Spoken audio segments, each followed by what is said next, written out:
Where is Daredevil? I'm right here. Don't miss the return of Marvel Television's Daredevil Born Again. So what's next? I feel liberated. We're gonna take this city back. Over medicated. In an all-new season, now streaming only on Disney+. They're hunting us. It's time we started hunting them. I can work with that. This should be tons of fun. Marvel Television's Daredevil Born Again, now streaming only on Disney+. I'm proud to announce that today's episode is brought to you by Gelt, which you'll hear about later on in the episode and in the show notes. If you're building a business or you've recently stepped into leadership and you feel like things are starting to get messy, this episode is going to hit home. Because here's the truth most people don't talk about. Growth doesn't break because of a lack of effort. It breaks because of a lack of focus and a lack of clarity. You build something that works, but now you're trying to sell it to everyone. You get promoted because you're great at your job, but now you're responsible for people and no one ever taught you how to lead. So you end up stuck in this in-between phase where the old way of doing things no longer works, but the new way hasn't fully clicked yet. And that's exactly where today's guest, John Mason, comes in. John works with founders who have a product but don't know how to take it to market, and with high performers who suddenly find themselves leading teams without a playbook. In this conversation, we break down what actually creates clarity in a business, why most people struggle when they move into leadership, and how to stop being the bottleneck in your own growth. We also get into the real role of AI in sales and business and why it's not going to replace what actually drives results. If you've ever felt overwhelmed trying to scale, whether it's your revenue, team, or yourself, this episode will give you a much clearer path forward. So let's get into it. Welcome to another episode of the Financial Freedom Podcast, where we showcase business owners and entrepreneurs. And today we have John Mason, founder and chief revenue officer of People and Pipeline Consulting. He's had sales leadership positions, business development. Really happy to have him on. John, welcome. Thanks, Chris. Pleasure to be here. Briefly introduce yourself and what you do in your current role. I'm founder and chief revenue officer at People and Pipeline Consulting, a business I set up going solo on my own. I hold chief revenue officer positions on a fractional basis for startup companies, helping them with their pipeline, eventually helping them with their people. I provide sales training and leadership to new managers, whether that's through my own company or through a company that I'm affiliated with called My Sales Coach. 12 years experience in business development. Throughout my life, I've built my own business. This is the real deal. What is your customer or client avatar that you help? On the revenue side of things, startups tend to be typically two people. One of those might be the product person and one of them might be this operational business person. If that operational business person doesn't have the natural born sales acumen, the natural born charisma to put themselves out there and take the product to market, then they can struggle. That's where I come in to help. Third person, you've got the person developing the product in SaaS, the person operationally running the company, and myself putting those ideas together to take them to market. I currently do that for two companies, Pilot Financial Systems in the UK, CRM for financial advisors, and ZQL, a data federation company, which is going to be global worldwide. We have staff already in the UK and Europe, taking them forward. The other half of my business is the people side. My typical avatar would be myself back in 2022. When I became the head of business development, I was an accidental manager. I was given the role because I was good. I had people skills. It was a case of, can you make those guys as good as you are and get us to our number? Off you go. Those that are new to management roles, coming into leadership because they were good individual contributors, now find themselves in charge of others. That's where I can help them figure out what they got to do. What are the top questions, problems, pain points, or frustrations that clients are coming to you with? When you need to build up your team to handle the growing chaos at work, use Indeed Sponsored Jobs. It gives your job post the boost it needs to be seen and helps reach people with the right skills, certifications, and more. Spend less time searching and more time actually interviewing candidates who check all your boxes. Listeners of this show will get a $75 sponsored job credit at Indeed.com/podcast. That's Indeed.com/podcast. Terms and conditions apply. Need a hiring hero? This is a job for Indeed Sponsored Jobs. Experience a membership that backs what you're building with American Express Business Platinum. Get 2 times membership rewards points per dollar on eligible purchases in key business categories. as well as on each eligible purchase of $5,000 or more, on up to $2 million in eligible purchases per calendar year. American Express Business Platinum. There's nothing like it. Terms apply. Learn more at americanexpress.com/business-platinum. Study and play come together on a Windows 11 PC. And for a limited time, college students get the best of both worlds. Get the Unreal College Deal. Everything you need to study and play with select Windows 11 PCs. Eligible students get a year of Microsoft 365 Premium and a year of Xbox Game Pass Ultimate with a custom color Xbox wireless controller. Learn more at windows.com/student offer. While supplies last. Ends June 30th. Terms at aka.ms/collegepc. Ryan Reynolds here from Mint Mobile with a message for everyone paying big wireless way too much. Please, for the love of everything good in this world, stop. With Mint, you can get premium wireless for just $15 a month. Of course, if you enjoy overpaying, no judgments, but that's weird. Okay, one judgment. Anyway, give it a try at mintmobile.com/switch. Upfront payment of $45 for 3-month plan, equivalent to $15 per month required. Intro rate first 3 months only, then full price plan options available. Taxes and fees extra. See full terms at mintmobile.com. On the setting up company side of things, being able to focus in on your niche. A lot of people create something new that can solve many problems. If you try and take them all to market at the same time, you can run into trouble. But if you focus down on who you're helping, focus on your ICP, you're able to take that product to market. Where do we start? Who do we target? Helping businesses identify their why, which translates into the people side of things. Why am I a manager? What kind of manager do I want to be? Where do I start? I've got to deal with things that are outstanding from the previous manager, things that are being brought to my attention now, and things that are going to be planning for the future. How do I put those fires out? Where do I start? The main question translates on both sides. Of course, they're two different avenues. How are you viewing artificial intelligence? How are you using it to stay abreast, keep ahead, and help solve clients' problems? Yeah, AI. Where to begin?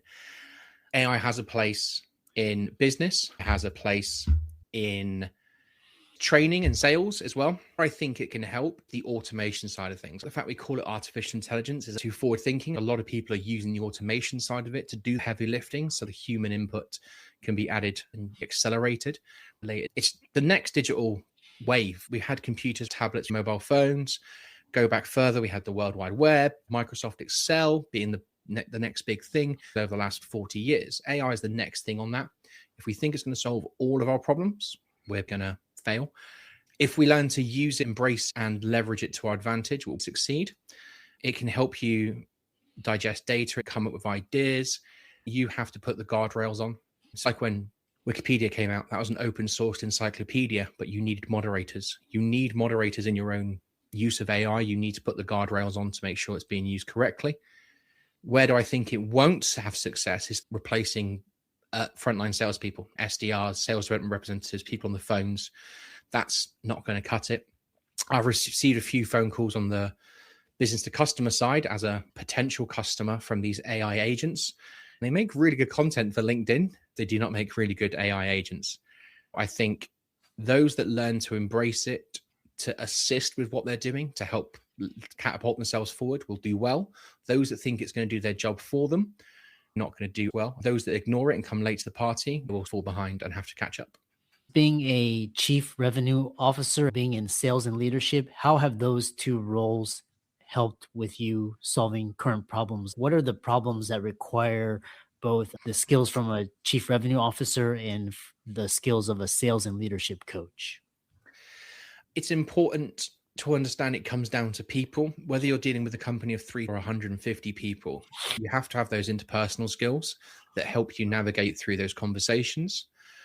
The further you go up the career ladder in a business, the more exposure you get to other aspects of the business. As a chief revenue officer, I'm going to get exposure to the other C-suites in the company and what's important to them on a daily basis. What's important to me isn't necessarily important to them, but we've got to pull together to collectively move forward with the business's desire and purpose. Understanding how things in my world affect things in operations, product, finance, so we can stay on the same page and move forward. If you're used to leading people as a head of business development and you move into a CRO position, then you've got some of those skill sets to make sure that you all in the table move forward together. It's the same with sales training. You can't lead a horse to water, as an adage, of course. When you're trying to train somebody, trying to get them from A to B, meet them on their terms, find out what their goals is and help deliver it. Going through that position of going from frontline worker manager to being in charge of departments, they're skills that help you build up the ability to navigate future situations and help the company solve its problems. How do we as a business get from A to B? I have the ability to chip in with an idea on finance, product, operations. Having that exposure to the wider company helps solve those problems. Any good head of department, chief officer is good to have. A quick question. Are you paying more in taxes than you should? Most high-earning physicians overpay by tens of thousands because their CPA only looks backwards, not forward. Gelt is different. Dedicated CPAs powered by AI that work year-round, not just at filing time. Tax strategy and proactive planning for practice owners, investors, and physicians with complex financial lives. Built specifically for professionals who want to keep more of what they earn. To find out more, check out jointgelt.com. That's jointgelt.com. Links are in the show notes below. Continuing the conversation, what I found interesting was former team leader, you got promoted on the merit of selling and people skills. You said not your desire to manage. How is management and leadership different from your perspective? It's something I've spoken to quite a lot recently. It's what really helped me decide this is the direction I should take people in pipeline consulting. Foremost, it's not a bad thing that my previous company promoted me the way they did. It's the way that a lot of companies promote people in industries and roles. It's not unique to me in sales. It's everywhere. It happens in the NHS all the time in the UK. I thought my career trajectory was to go from sales to senior consultant to enterprise development director. Lone wolf roles, look after myself, maybe do buddying and mentoring. Ultimately, I'm responsible for my target. The opportunity of leadership came about. I kept my feet in both camps. I'd been doing the work necessary to continue as a lone wolf. I'd been laying foundations without realizing it to be a good leader and not just manage people. When I was promoted, I was very lucky that the person that promoted me, the CRO at the time and the CEO of the company, believed in putting the right people in the right posts. They must have seen something in me that I hadn't yet realized. And it very quickly became similar to having children. If you're single, you're responsible for yourself. And if you have children, you're now responsible for others. The development of those others also make your life better. The development of my sales team means they bring in more money. I'm compensated on the team success. It's no longer about me, myself, and I. It's about we, putting others before yourself. One of the biggest things that salespeople going into leadership need to be able to get their head around is I have to put other people before myself now, because in the short term, I may not make bonus this quarter, but in the long term, I'll make a lot more bonuses by investing in my people. I treated it like my own business. You were talking about how you believe the best managers aren't the loudest or people pleasers. They're the ones empowered to lead with intention. My question for you is, middle management a thing of the past, given that artificial intelligence is eliminating excess? Why would you need managers if you have algorithms, software, or artificial intelligence? I think it's a good question. Organizations all over the world, UK, US, Europe, APAC, Africa, you're going to find that situation where you end up with first, second, third level managers. Where that has its true benefit is there's only so much capacity a salesperson has to manage other people. If I'm going to conduct really effective one-to-ones with my team, there are only so many people I can manage because I have to do the day job. I might be selling as well. If you're going to invest time in running through individual pipelines and time running through individuals' aspirations and careers and individual coaching, all of a sudden you could be spending 20-30% of your week on those things, let alone group huddles, your one-to-one with your boss, your forecast meetings, things that you always get pulled into. I think middle management is great when people aren't promoted to manager just because they want more responsibility and it's a pay rise and it's to tick a box and It's good when it's a case of you're managing 9 people, you're drowning. Let me promote people under you to take responsibility so they can manage 2 each and you can manage 3. So you'd have 2 people managed by 1, 2 by a second, 2 by a third. There are your 9 direct reports. You've now only got 3 people to manage. They've got 2 each. That's where middle management will help, even with AI. If you start stripping out people because cost-saving exercises or because of AI being great, you can definitely make mistakes. A lot of businesses have big layoffs that have to go back and hire more people. It happens frequently. If you're a small business, not an Amazon, that can be detrimental. I think middle managers are important if you focus on how much of their time they can give each of the people they manage in a week, a month. There was a really interesting film at South by Southwest recently where the corporation got rid of all of the middle managers except one. That one person was overseeing a fleet of robots, software, and artificial intelligence. Really fascinating. One thing I wanted to add, you mentioned the middle management question. I didn't realize the person you were thinking of from that film or documentary was everyone was gone except him, and he was managing a fleet of autonomous robots. I can imagine the type of companies that would be for. What happens if that person's ill? There's a bottleneck there, right?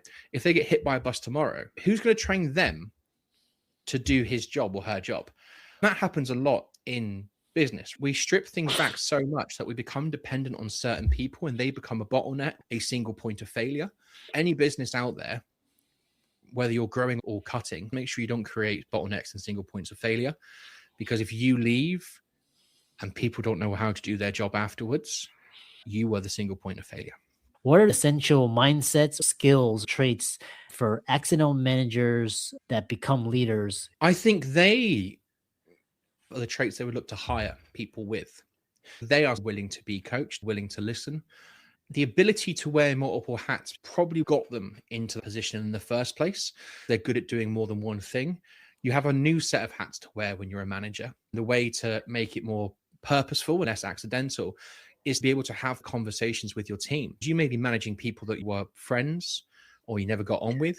Now you have to find this new level of ground where you can trust me. I will go and bat for you. I have your best interests at heart.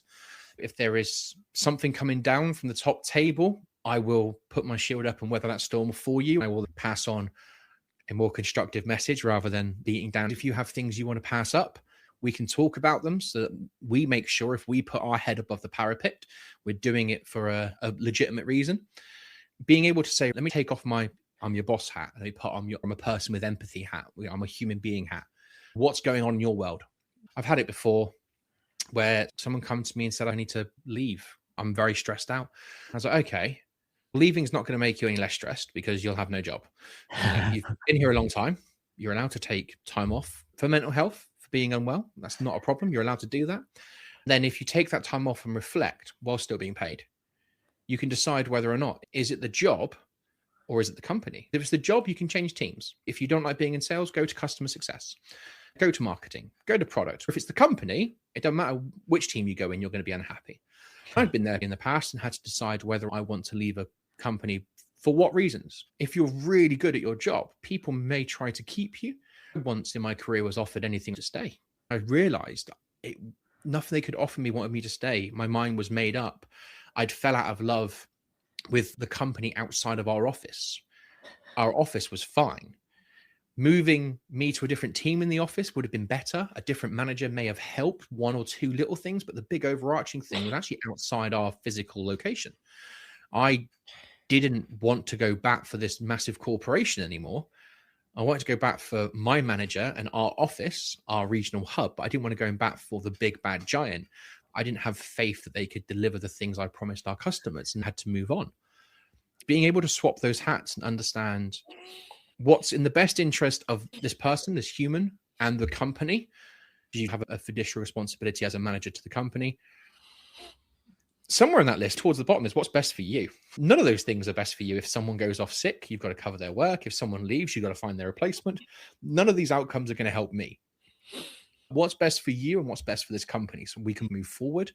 And I would have to pick up the mess. So take that ability to wear multiple hats and suddenly apply it to, this is what the company message is, but let's dive into you. Let's get off the surface level. and dive into it. Because in sales, we ask questions to do discoveries, to probe beyond the surface level. I don't have any money, no budget. If you find a problem big enough that needs fixing, you find budget. So you start diving into those layers, take those sales skills you have, those multiple hat wearing skills, and you'll go from accidental manager to a purposeful one very quickly.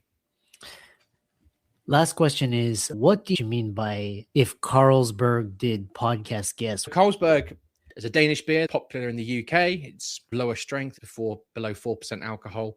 Not necessarily the most popular. One of their advertising campaigns were, if Carlsberg did this thing, it would end up being the greatest thing in the world. So if Carlsberg did cars, I'm a BMW driver, for example. You know, for those in the UK that have seen that campaign, they get that in joke, if you will. It's a really clever piece of marketing, similar to the Guinness campaign in the 90s, which was good things come to those who wait. A lovely campaign, horses running across a beach with waves. It was in black and white because Guinness is black and cream. The whole point is Guinness takes longer to pour. Therefore, it's worth the wait. They've turned the negative into a positive through reframing, which any marketeer would think is genius.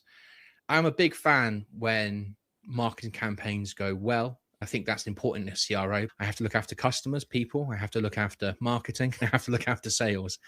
So if Carlsberg did podcast guests, apparently it would be me, according to me.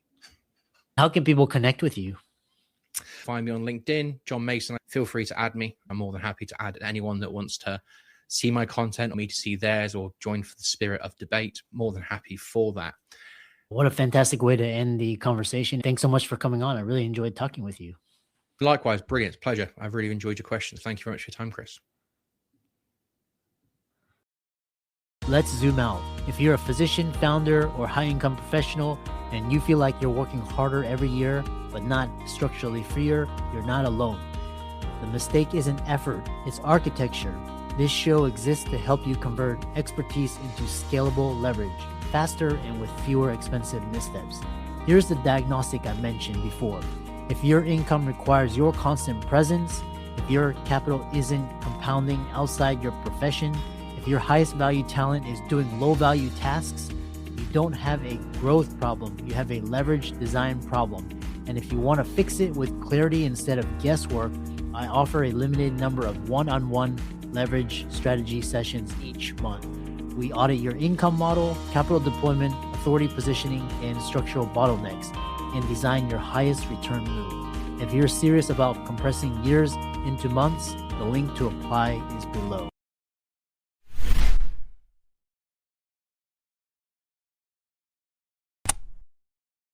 Starting a business can seem like a daunting task, unless you have a partner like Shopify. They have the tools you need to start and grow your business. From designing a website to marketing to selling and beyond, Shopify can help with everything you need. There's a reason millions of companies like Mattel, Heinz, and Allbirds continue to trust and use them.